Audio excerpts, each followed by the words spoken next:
मुकद्दस पतरस का खत खुदा के कलाम में से जो आज हम सीखेंगे,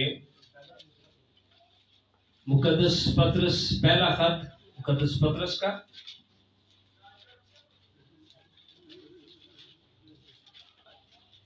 और आज जो बात हम सीख रहे हैं, कई बार लोग यीशु मसीह के बारे सोचते हैं कि यीशु मसीह शायद उस वक्त से है जब वो जर्मनी में पैदा हुआ। बाइबल मुकद्दस में आज हम देखेंगे कि यीशु मसीह तजस्सुम से पहले, जिस्म लेने से पहले कहां पर था, कैसे था, कैसे वो काम करता था। हालेलुया। तो यीशु मसीह को कई बार लोग सिर्फ एक नबी समझते हैं। यीशु मसीह को लोग महज एक रसूल समझते हैं। यीशु मसीह को लोग फक्त आला मखलूक समझते हैं।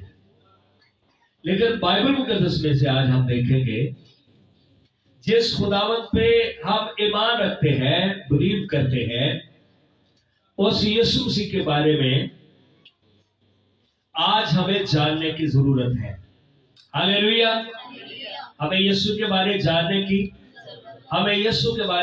की जरूरत है। रसूलों का जो अकीदा बनाया गया था ना, उसकी भी एक यही वजह थी कि हम जाने कि यीशु मसीह कौन है। हालेलुया। यीशु मसीह बाइबल मुकद्दस में हम देखते हैं, पहले यशायाह की किताब खोले, फिर यहाँ पे पतरस पे आएंगे हम। तो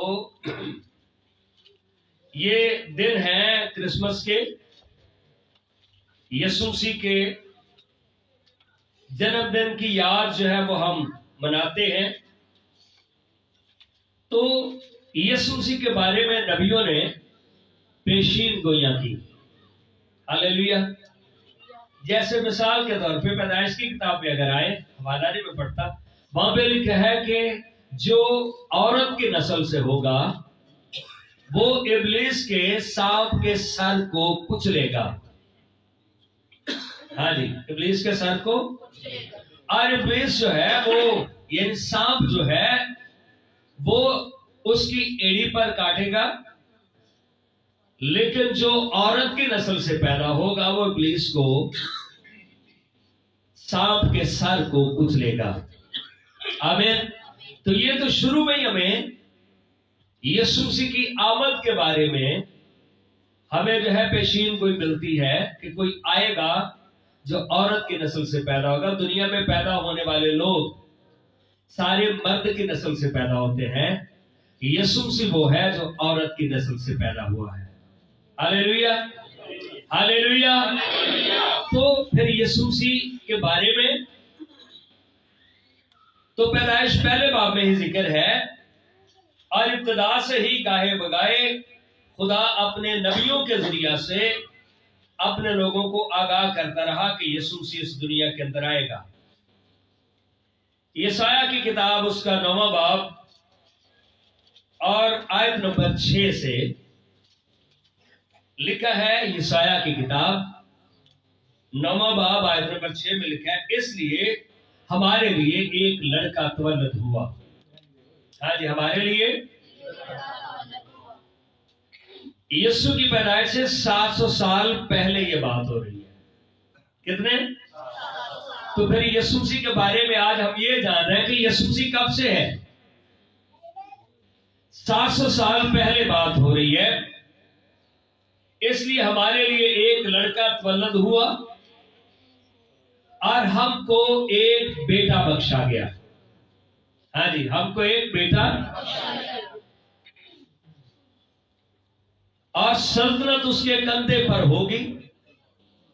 कोई भी जब अफसर बनते हैं, आप आर्मी में देखते हैं, तो उसके शोल्डर के ऊपर उसके रैंक जो है वो लगते हैं कि उसका रैंक क्या है।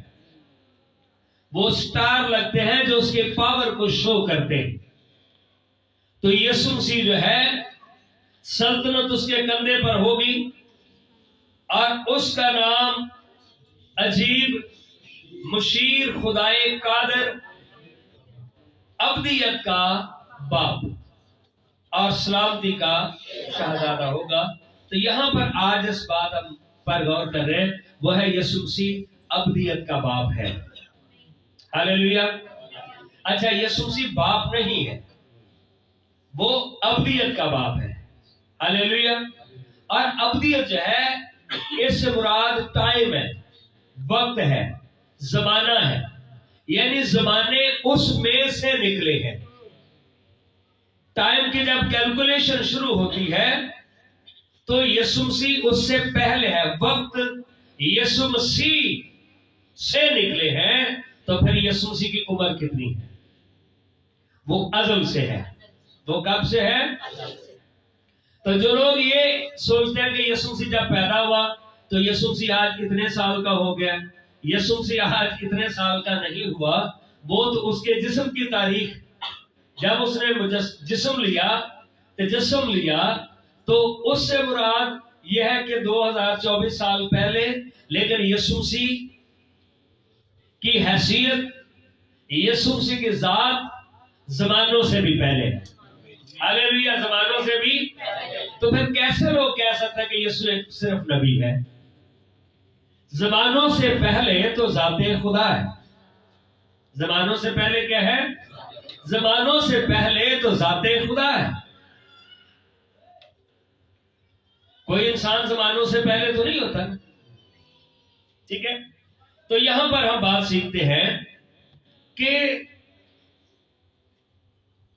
अब्दियत का वो बाप है, अब्दियत का, ठीक है। तो यीशु मसीह कब से है? अब पतरस के खत पर। पतरस का पहला खत और उसका पहला बाब आयत नंबर 20 में लिखा है, उसका इल्म तो बिनाए आलम से पेशतर था। हालेलुया। उसका इल्म तो बिनाए आलम से, बिना कहते हैं बुनियाद को। जब आलमों की यानी दुनिया की, ये सारी कायनात की इब्तदा हो रही थी, बुनियाद रखी जा रही थी, उसका इल्म उससे भी पेशतर है, पहले है। हालेलुया। मेरी गलती समझ आ रही? यीशु मसीह कब से? आज ये बात हम सीख रहे हैं। लिखा है वो जमानों से भी पहले। हाँ जी, जमानों से। हाँ जी। उसका इल्म तो बिनाए आलम से पेशतर था, मगर ज़ुहूर अखीर जमाना में लिखा तुम्हारी खातिर हुआ। हालेलुया। किसकी खातिर हुआ? वो इस दुनिया में मेरे और आपके लिए आया था। वो बहुत पहले से था। वो कब से था? जमानों से भी पहले। जब जमानों की, इस कायनात की बुनियाद भी नहीं रखी गई थी, यीशु मसीह उस वक्त से है। पैदाइश पहले बाब में लिखा है, खुदा की रूह पानियों पर खुदा ने कहा और हो गया। यानी जब दुनिया की बुनियाद रखी जा रही थी तो यीशु मसीह उस वक्त से है। हालेलुया। यीशु मसीह की जात उस वक्त से है। हालेलुया। यीशु की जात उस वक्त से है।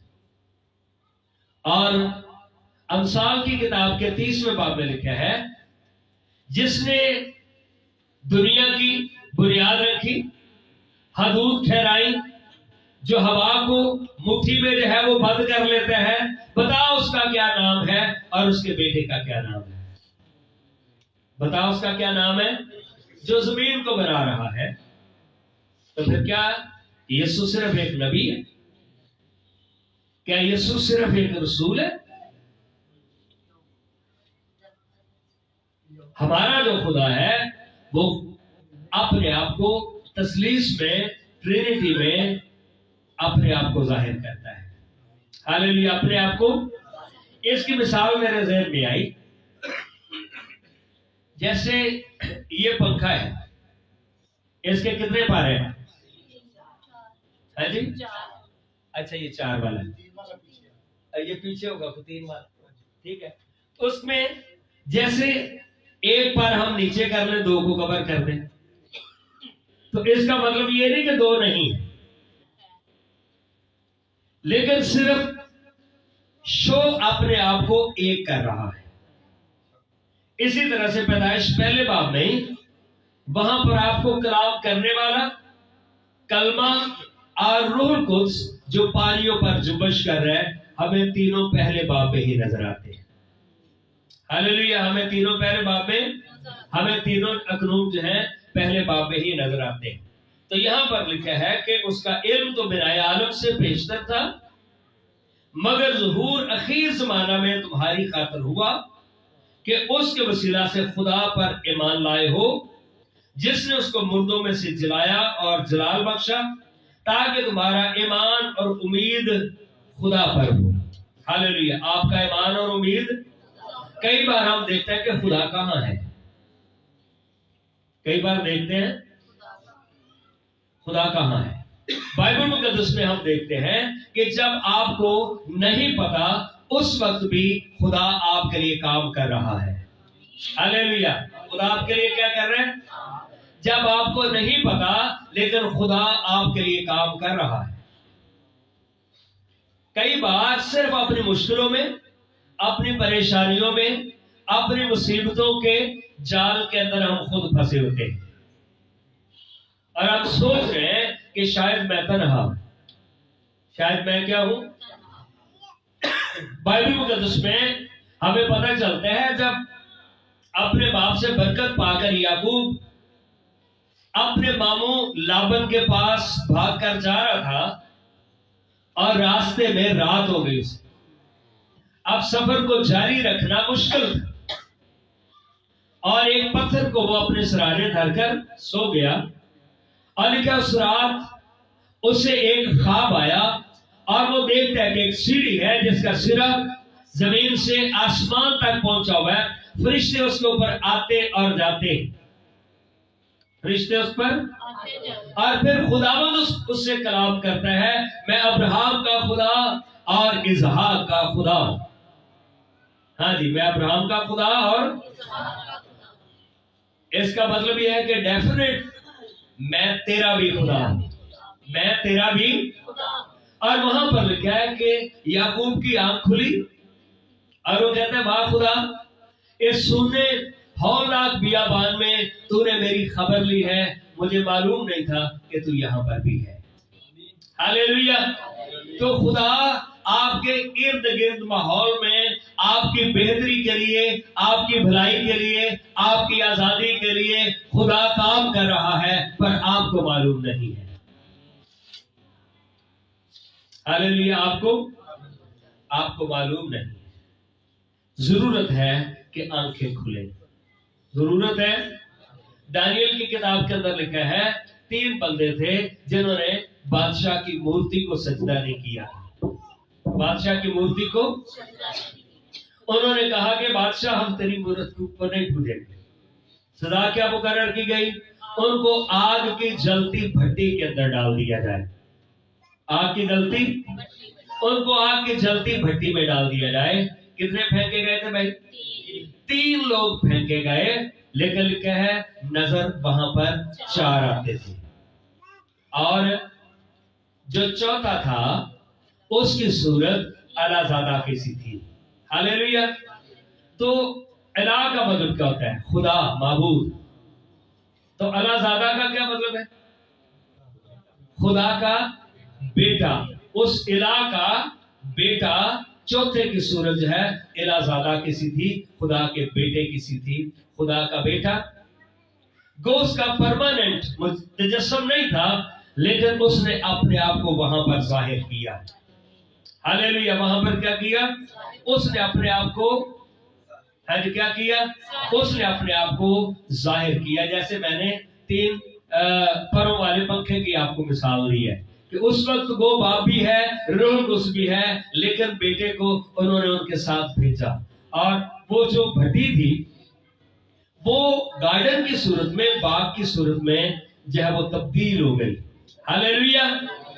याद रखे में जब आप सोचते हैं खुदा कहाँ है, खुदा तूने मुझे छोड़ दिया है, खुदा मेरे हालात को क्या हो गया है, आप सिर्फ ईमान रखें। आप क्या रखें?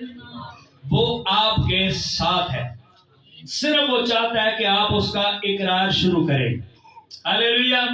आप उस पे ईमान रखें कि वो मौजूद है और तालबों को बदला देता है। तालबों को बदला। आइए दानियल की किताब का ये हवाला मैं आपके लिए पढ़ता हूं, उसको देखते हैं कि खुदा कैसे अपने लोगों को बदला देता है जो बिलीव करते हैं। इब्लीस नहीं चाहता कि आप ये ईमान रखें कि खुदावंद आपके साथ है। वो आपको परेशान रखना चाहते हैं, वो नहीं चाहता कि आप खुशी करें। दानियल की किताब का 3रा बाब, सफर नंबर 834 पे, कुछ बाइबल में पेज हो सकता है डिफरेंट हो, जो रेगुलर बाइबल का है उसमें 834 सफा नंबर है, दानियल की किताब, इसका 3रा बाब,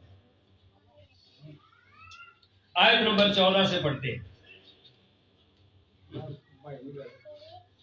लिखा है, नबूकदनेस्सर ने उससे कहा, ऐ सदरक और मिशक और अबदनजू, क्या ये सच है कि तुम मेरे माबूदों की इबादत नहीं करते हो?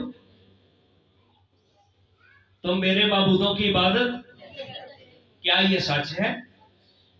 कई बार आपसे भी लोग ऐसा सवाल कर सकते हैं, क्या ये सच है कि आप मेरे माबूद को नहीं मानते? आगे उन बंदों का जवाब क्या था? और उसने सोने की मूरत को जिसे मैंने नस्ब किया सजदा नहीं करते? तो 2 सवाल उसने किए, क्या आप मेरे माबूद को मानते हो या नहीं मानते? और जो मूरत मैंने खड़ी की है, क्या तुम उसे सजदा नहीं करते? अब वहां पर क्या वो उसको जवाब दें? बोले, मैं मानता हूं या नहीं मानता? ठीक है ना?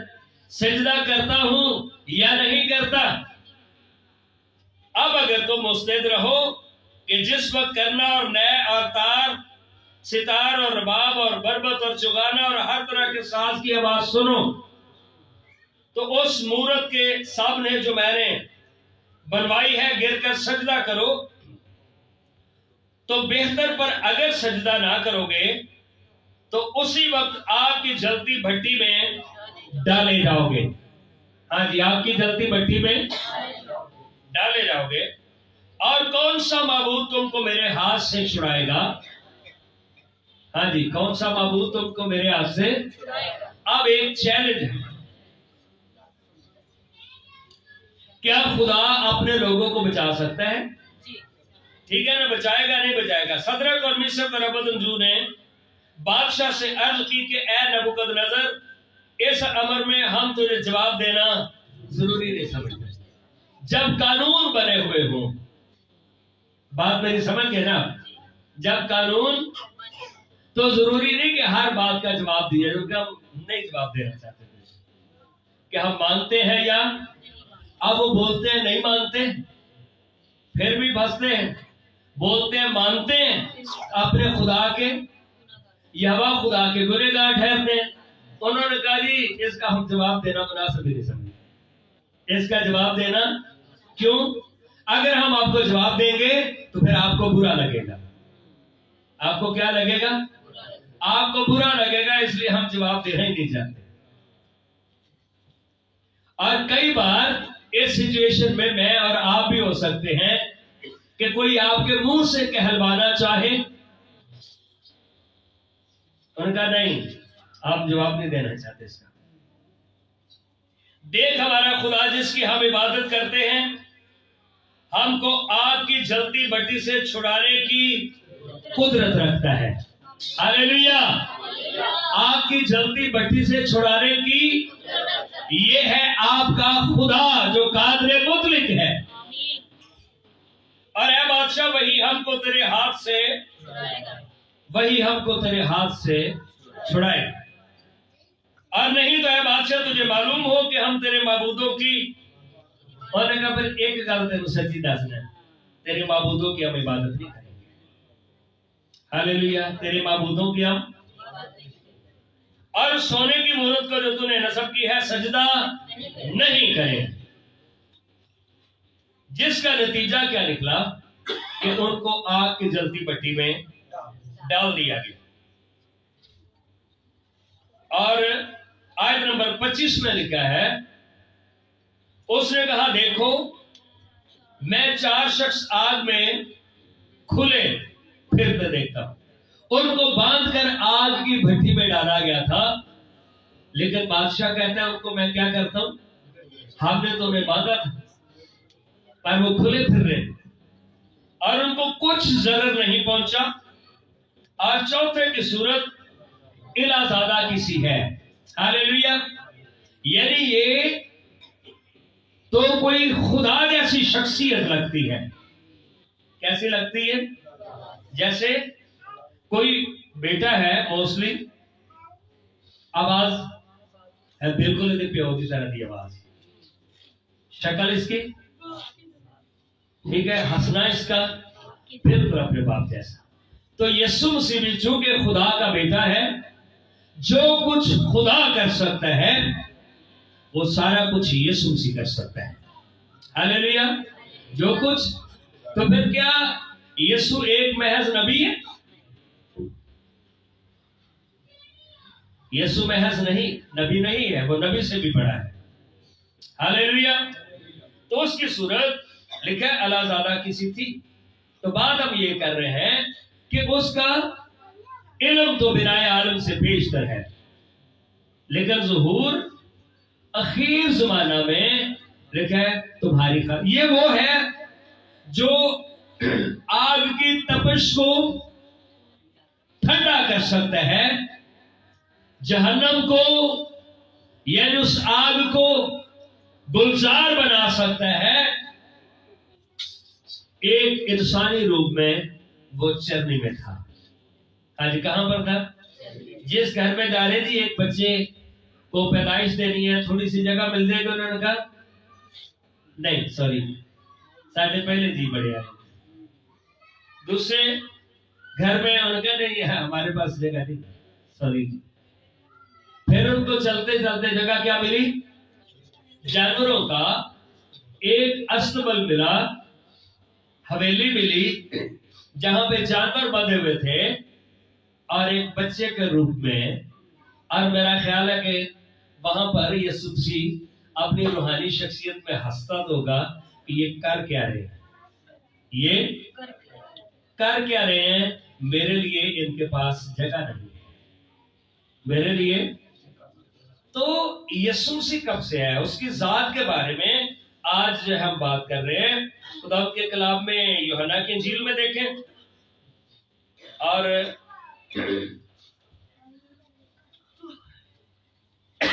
यूहन्ना की इंजील का 8वां बाब, यूहन्ना की इंजील इसका बाब नंबर 8 आयत नंबर 51 में लिखा है, 51 में लिखा है, मैं तुमसे सच कहता हूं कि अगर कोई शख्स मेरे कलाम पर अमल करेगा तो अब तक कभी मौत को ना देखेगा। हालेलुया। यानी अबदी मौत की बात हो रही है, इंतकाल की बात नहीं हो रही, जहन्नम में जाने की बात हो रही है कि जो मुझ पर ईमान रखता है वो अब तक, वो यानी जीता रहेगा, वो अब तक कभी। ये पता क्यों? कई लोगों का ना ईमान अकीदा है कि पहला कुछ वक्त जहन्नम से गुजारा जाएगा, तो उस तो बाद फिर जन्नत से दाखिल किए जाएगा। बाइबल मुकद्दस कहती है जो मुझ पर ईमान लाता है वो अब तक, यानी ऐसा नहीं है कि कुछ हिस्सा वो दुख में जाए वो निकाले और फिर उसे जन्नत की खबर दी जाएगी कि आइए आप दाखिल हो जाए। नहीं नहीं नहीं नहीं नहीं, लिखा है कि उसकी जिंदगी के या ज़मानों के किसी हिस्से में भी वो मौत में नहीं डाला जाएगा। मौत और आलमिरवा की कुंजियां मेरे पास है, तो यीशु कितना बड़ा है, वो कभी मौत को ना देखेगा। इसलिए मसीही होना, खुदावंद पर ईमान रखना, उसे अपना निजात दहिंदा कबूल करना एक इंसान के लिए सबसे बड़े नफे की बात है।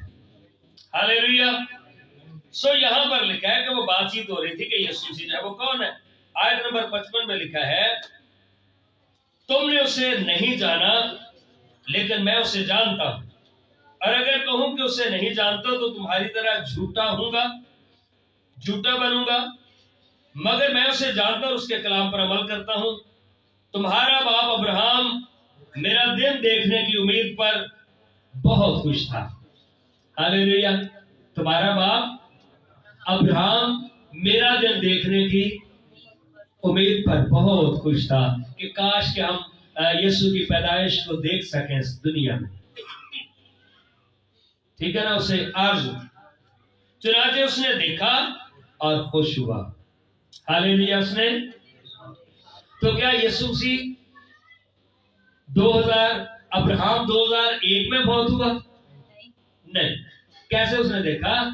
इन स्पिरिट, ईमान में, रूह में उसने फरिश्तों को वो आसमानों से गीत गाते हुए सुना, जो कह रहे थे आलमे वाला पर खुदा की तमजीद होशाना, और जमीन पर उन आदमियों में जिनसे वो राजी है हम सुलह का पैगाम लेके आए हैं। खुदा ने ये प्लान शुरू से ही कर लिया था, और अब्राहम देख देख के उसको खुश हो रहे हैं। हम देख रहे हैं अपनी मुश्किलों को, हम देख रहे हैं अपनी परेशानियों को, हम देख रहे हैं बड़े दिन से कपड़े केड़े पाने, हम देख रहे हैं कि खाना कैसे बनेगा, हम देख रहे हैं फलां चीज कैसे, ये सारी चीजें एक तरफ, पर सबसे पहले खुदावंद पर गौर करके खुश और शादमान होना। हालेलुया। अब्राहम देख देख के खुश हो रहा था। चुनाचे उसने देखा और खुश हुआ। यहूदियों ने कहा, तेरी उम्र तो अभी 50 बरस की रही, और तुमसे सच कहता हूं पेशतर उससे कि अब्राहम पैदा हुआ मैं हूं। हाँ जी। तो यीशु मसीह फिर कब से? ठीक है।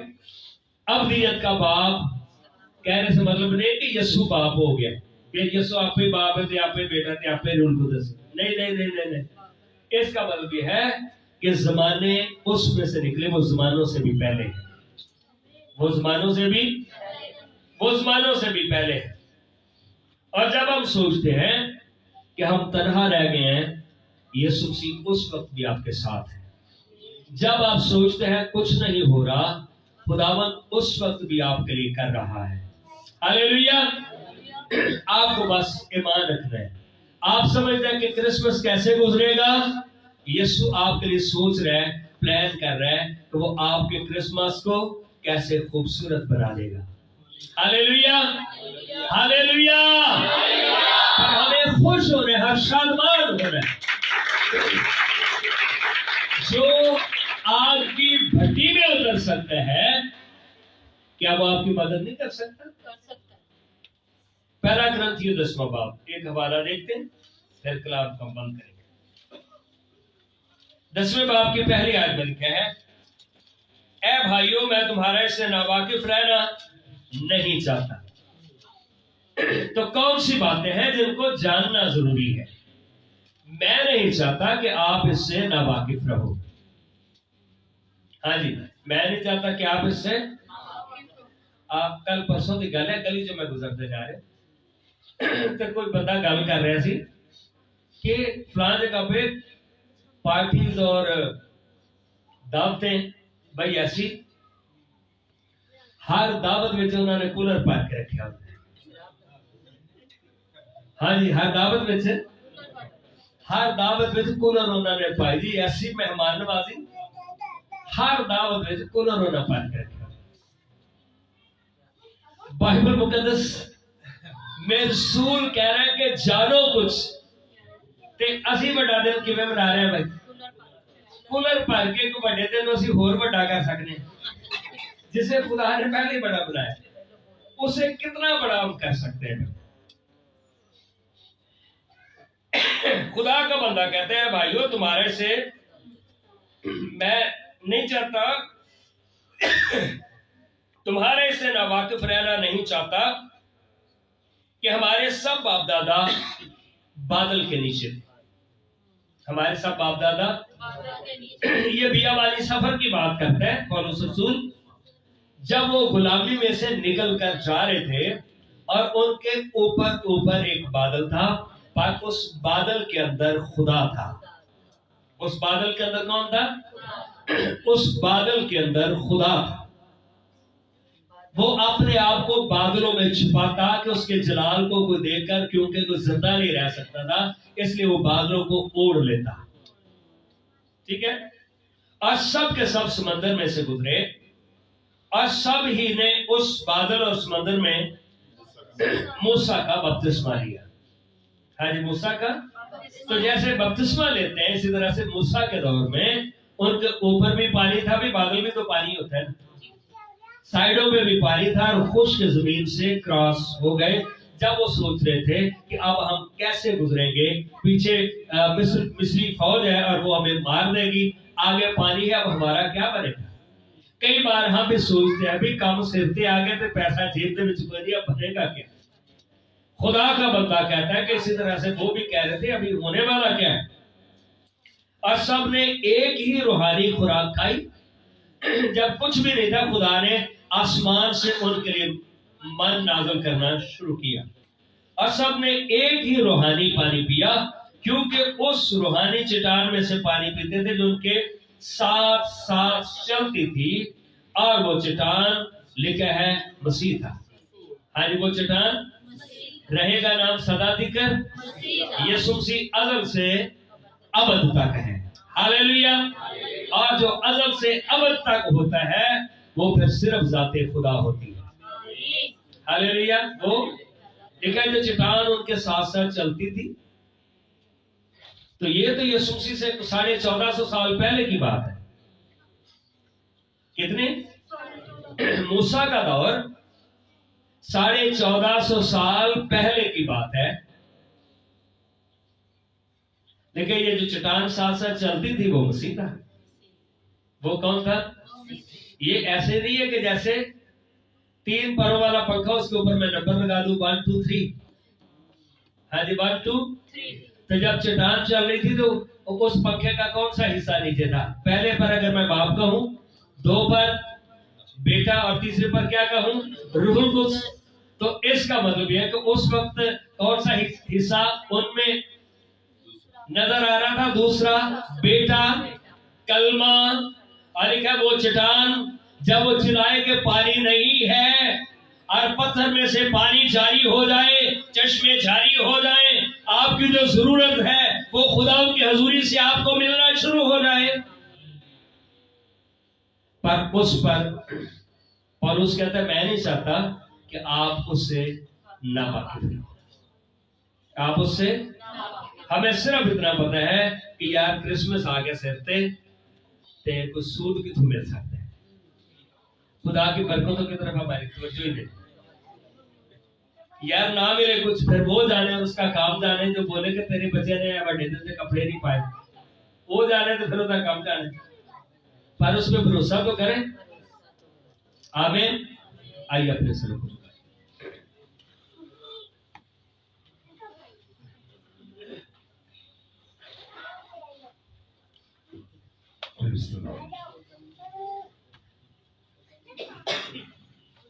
सबसे खुदा क्या जरूरत है। खूबसूरत खुदा का कलाम